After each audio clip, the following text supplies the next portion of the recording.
Good morning, Misamis Oriental. Here's Governor Bambi Emano's accomplishment report from April 12 to April 16, 2021. On Monday, Governor Bambi Emano, the Sangguniang Panlalawigan, PSWD, and PAGRO joins forces for the implementation of strategies set to further turn the tide against the effects of the pandemic. Danny Abshama Jr. will give us the details. On Monday, the Provincial Social Welfare and Development Office, under Mr. Junley Morabella, announced the winners of its poster-making contest, photo contest mobile category, and photo contest digital category, which PSWDO held as a culminating activity for Women's Month with the theme, We Make Change Work for Women, Juana, Laban sa Pandemya, Kaya. For poster-making contest, Ms. Emilu Tarok of the Assistant Provincial Administrator's Office was hailed as winner. For the photo contest mobile category, Ms. Kimberly Magdugo of the Provincial Agriculture Office bested her competitors. And for the photo contest digital category, Mr. Ken Mahon Kabugason from PDRRMO was chosen as victor. For all categories, the first place will receive 5,000 pesos, second place will receive 3,500 pesos, and third place will receive 2,500 pesos. Furthermore, on Monday, Dr. Benjamin Resma, together with Provincial Administrator Attorney Jocelyn Laod Mateo, formally turned over a check amounting to 369,000 pesos to Police Major Jackson Cabanatan, OIC Chief of Police Lugait, Municipal Police Station, and Police Lieutenant Neil Pius, Deputy Lugait Municipal Station, as meal assistance for the 25 policemen, 27 personnel of PDRRMO, 13 personnel of the Mobile Police Force, and 10 personnel from the Coast Guard Station at the Lugait Veterinary Quarantine Station. The amount of meal assistance will cover a span of 6 months where each beneficiary will receive 1,000 pesos each month. It is Governor Bambi Emano's aim to make sure that personnel stationed at the Lugait Veterinary Quarantine Station are provided with the necessary support and aid in their everyday operations, especially food, to ensure that they can perform their duty of safeguarding the people of Misamis Oriental well. Additionally, on Monday, the Provincial IATF announced that 16 capital employees have tested positive for COVID-19. With COVID-19 cases continuing to rise across the country and in Misamis Oriental, Governor Bambi Emano eased all worries and specified that Misamisans have nothing to worry about as the Provincial IATF has everything under control and the Provincial Health Office is always ready to respond to the needs of the people. Governor Bambi Emano and the Provincial IATF once again call for the people to strictly follow the guidelines against COVID-19 so Misamis Oriental does not take the same fate as Metro Manila and its surrounding areas where unprecedented number of cases emerged. Moreover, Police Colonel Roberto R. Odiver Jr., officer in charge of Regional Training Center 10, with Police Major Gino Hadrian M. Cabaral, paid a courtesy call to Governor Bambi Emano. Known for his generosity and commitment in supporting uniformed service agencies, Governor Bambi Emano has pledged to support the construction of a covered court to replace Regional Training Center 10's basketball court and the road opening and development of RTC 10 Annex in Gusa, Cagayan de Oro City, where the 45-day militaristic is held. To immediately enforce Governor Bambi Emano's orders, on the same day, Engineer Angelo B. Lagapa, Barangay Infrastructure Project Officer of Misamis Oriental, conducted an ocular inspection for the proposed road opening and development of RTC 10 Annex in Barangay Gusa. Governor Bambi Emano, as the father of the province, is always ready to support the needs of all uniformed security personnel in the province, for he recognizes the great role assigned to them to protect the community. On the same day, the Sangguniang Panlalawigan held its 74th regular session for the discussion of amendments, ordinances, and administrative duties for the development of Misamis Oriental. The session focused on Board Member Gerardo Sabal III's stand to resolve the issue regarding National Irrigation Administration's irrigation project in the municipality of Lagonglong, which revolved around the issue of RA 10752 or the right-of-way, an act of facilitating the acquisition of right-of-way site or location for national government infrastructure projects. For the said project, Lagonglong landowners whose lands were utilized by NIA for the project were not informed of their rights and privileges. In response to the issue, National Irrigation Administration Satellite Head from Balingasag, Engineer Sacronio de Ligero, admitted that they are experiencing problems with the right-of-way from Barangay Lumbo to Barangay Umagos of Lagonglong going to Tagulwan. The session ended with an affirmative statement from Board Member Dexter Yasay, who strongly reminded everyone of Governor Emano's intention to eliminate all misconceptions by the people that the government poorly handles their concerns. Hence, Board Member Dexter Yasay and Board Member Gerardo Sabra III advocated that the Sangguniang Panlalawigan, together with NIA, work vigorously to give justice to landowners without delaying the vital irrigation project of which the whole Sangguniang Panlalawigan approved.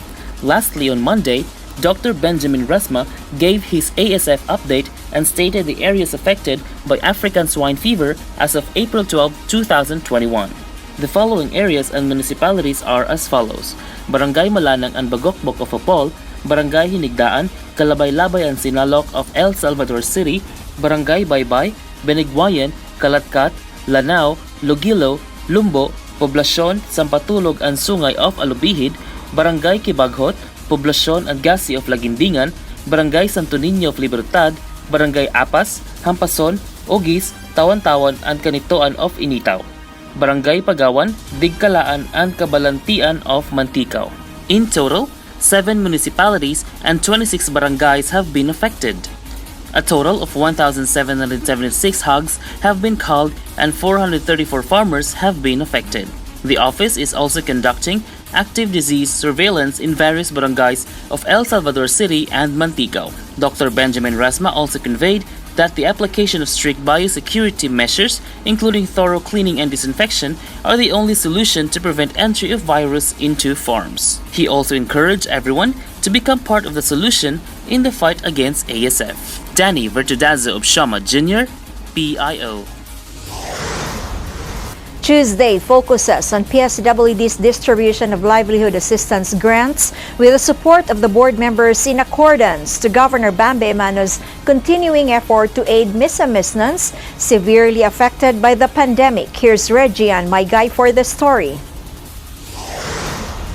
On Tuesday, April 14, 2021, Governor Bambi Emano, through the Provincial Social Welfare and Development Office, continues to be a part of the unwavering support for President Duterte's Social Amelioration Program, whose implementation is spearheaded by DSWD and delivered to beneficiaries by way of Livelihood Assistance Grants or LAG to the informal sector among chosen municipalities and catering individuals identified to have suffered the most from the economic disruption brought about the pandemic.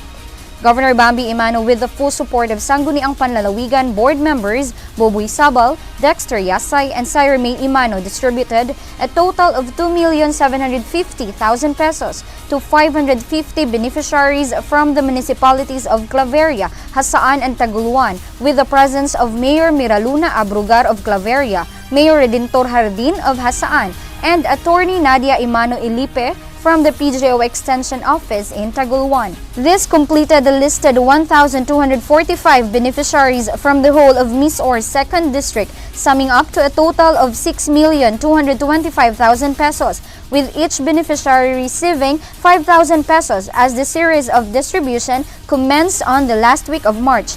While this effort strongly upholds the recovery of beneficiaries' lives, making way for their micro-enterprise ventures, Governor Bambi's leadership never misses out in providing greater opportunities for all.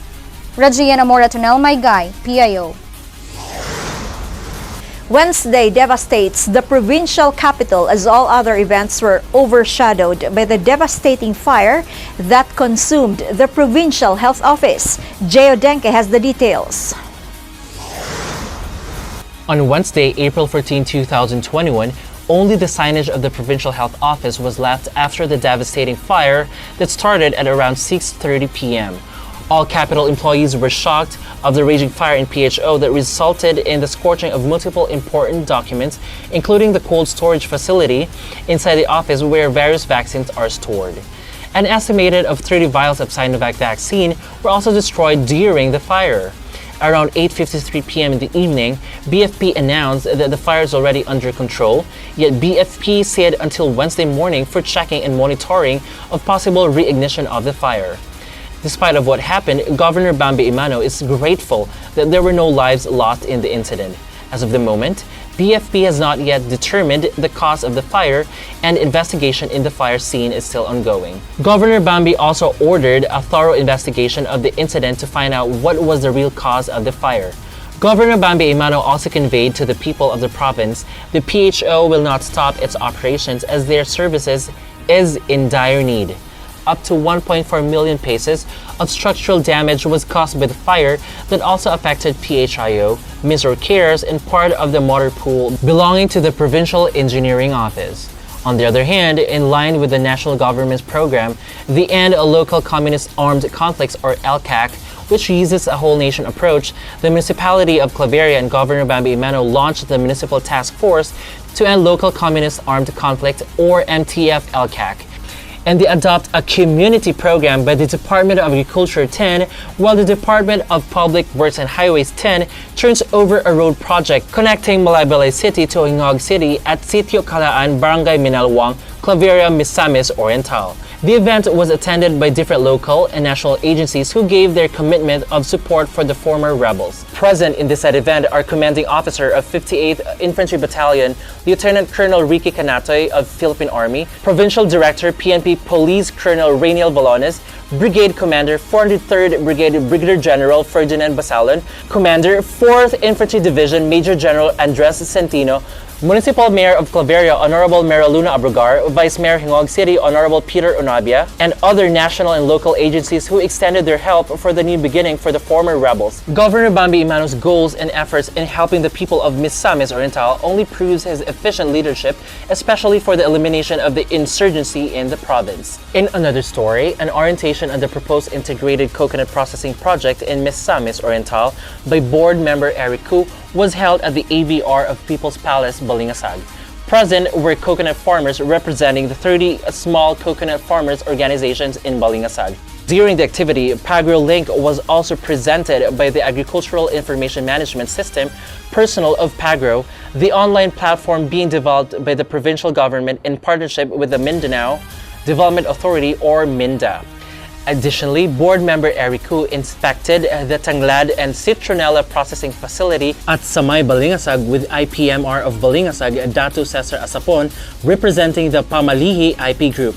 The provincial government is looking at how they can be supported in terms of improving their facility and in marketing their product. Also present were 3 municipal councilors of Balingasag, Honorable Adonis Gayramon, Committee Chair on Agriculture, Honorable John M. Romualdo, Member Committee on Agriculture, and Honorable Alvin Edades. Lastly, Binuangan Mayor Romeo Gue, along with Binuangan Municipal Engineer Demos Athenes Haliasgo, and Municipal Tourism Officer Kesoy Soy, visited the office of the Provincial Tourism Office under Attorney Saclot to witness the presentation of Architect Joseph Araw-Araw. This is regarding the proposed improvement of Binuangan Healing Pool, one of the priority tourism-related projects and a touchable legacy which Governor Bambi Emano aims to finish before his tourism-oriented governorship ends next year. GYVBE, PIO.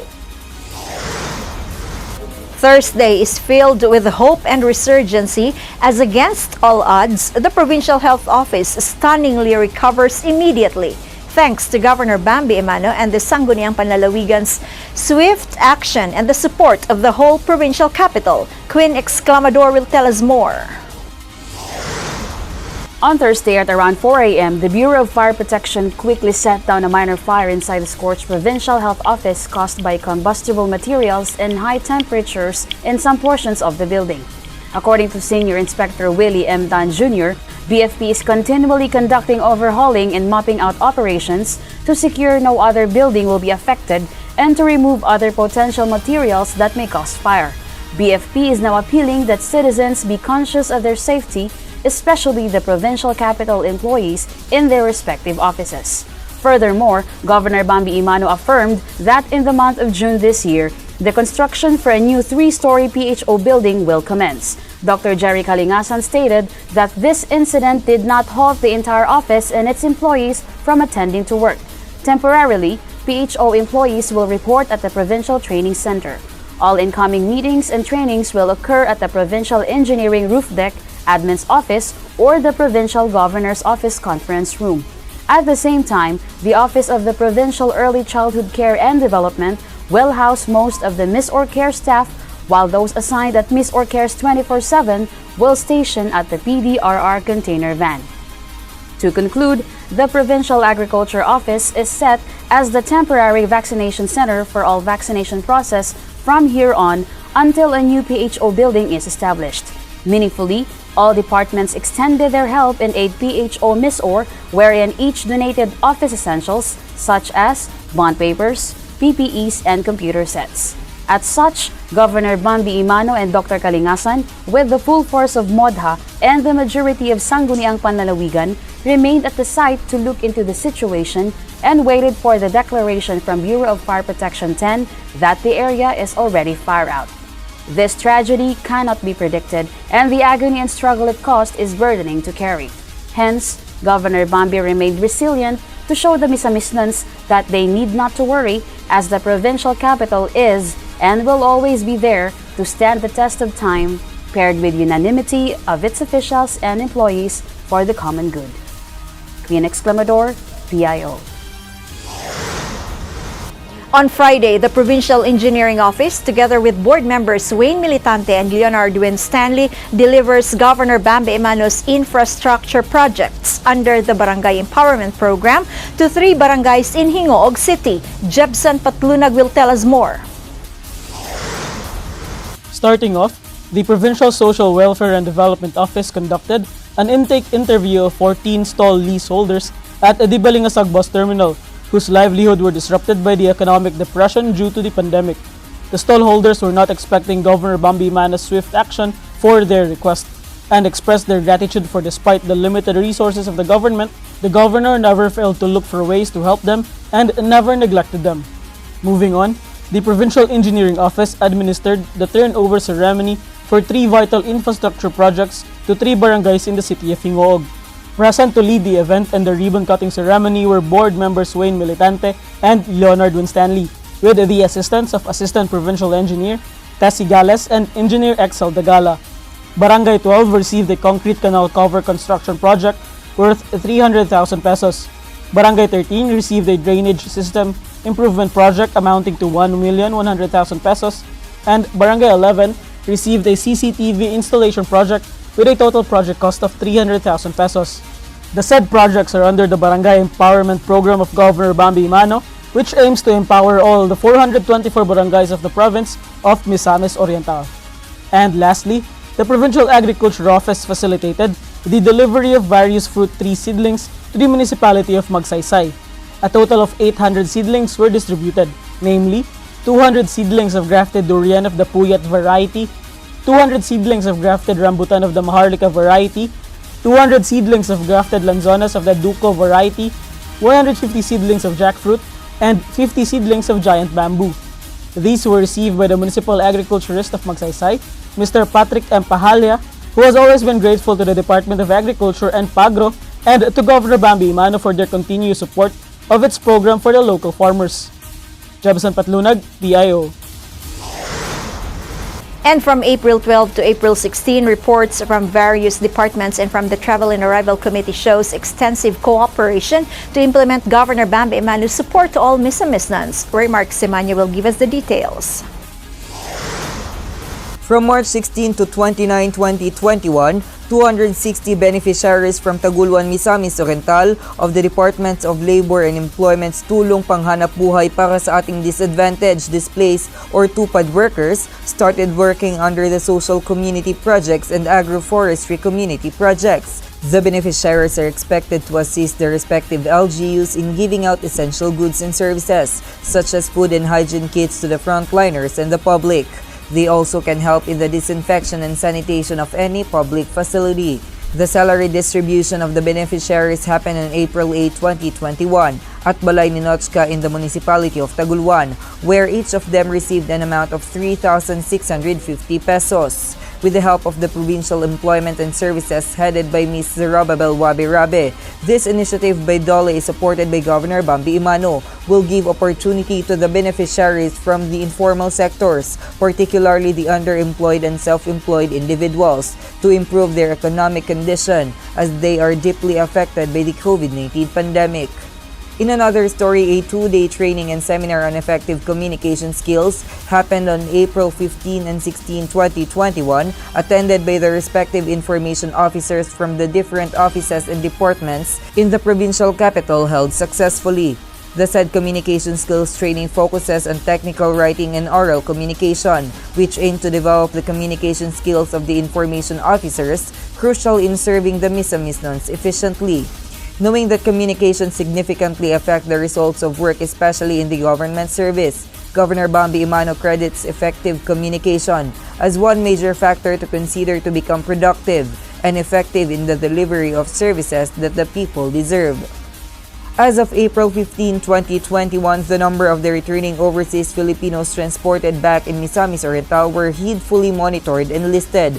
From April 7 to April 15, 2021, 80 returning OFWs in Misamis Oriental were transported via airlines and ferry boat.